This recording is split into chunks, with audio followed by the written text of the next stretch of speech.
কোনো মহিলার স্বামী মারা গেলে ওই মহিলা বিয়ে করলে সমাজের মানুষ সেটাকে খারাপ চোখে দেখে। আর কোনো বুড়ো বৃদ্ধ মানুষ যদি, বয়স্ক মানুষ যদি মারা যায়, তার স্ত্রী যদি থাকে, অথবা কোনো মহিলা মারা যান তার স্বামী থাকে, ওই ভদ্রলোকের ছেলেরাই তার বিয়ে চায় না। ঠিক না ঠিক? বেশিরভাগ ছেলে মেয়েরা চায় 60 বছর 65 বছর বয়স হয়েছে বাপের, এখন আমার মা মারা গেছে, এই টাইমে বাপকে আর বিয়ে করতে দেওয়া যাবে না, কারণ বাপ বিয়ে করলে ভাগিদারের সংখ্যা বাড়বে। আছে না নেই? এই সন্তান হলো কুলাঙ্গার সন্তান। এই সন্তান হলো কি সন্তান? এই সন্তান হলো অমানুষ সন্তান, স্বার্থপর সন্তান, যে সন্তান শুধু নিজের স্বার্থ চিন্তা করে।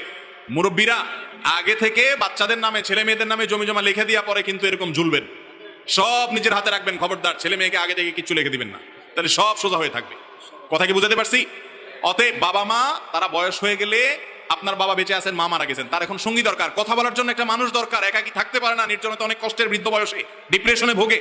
এই জন্য তাদের দিকে তাকাতে হয়। যে কয়দিন আগে যে ভদ্রলোক পিস্তল দিয়ে আত্মহত্যা করে মারা গেলেন, সারা দেশ তোলপাড় হলো, তার স্ত্রী এক দেশে, বাচ্চারা এক দেশে, সে একা একা ডিপ্রেশনের মধ্যে থাকে। অতএব বাবা মায়ের সুখের দিকে তাকানো হলো সন্তানের দায়িত্ব, কিন্তু সন্তান মনে করে ইজ্জত যাবে বাপে বয়সে বিয়ে করলে। এটা হলো আমাদের সমাজের অনাচার। কোনো মহিলার স্বামী মারা গেছে, সমাজের নেতাদের উচিত ওই মহিলাকে উপযুক্ত পাত্র দেখে তার পছন্দ মতো বিয়ের জন্য সহযোগিতা করা।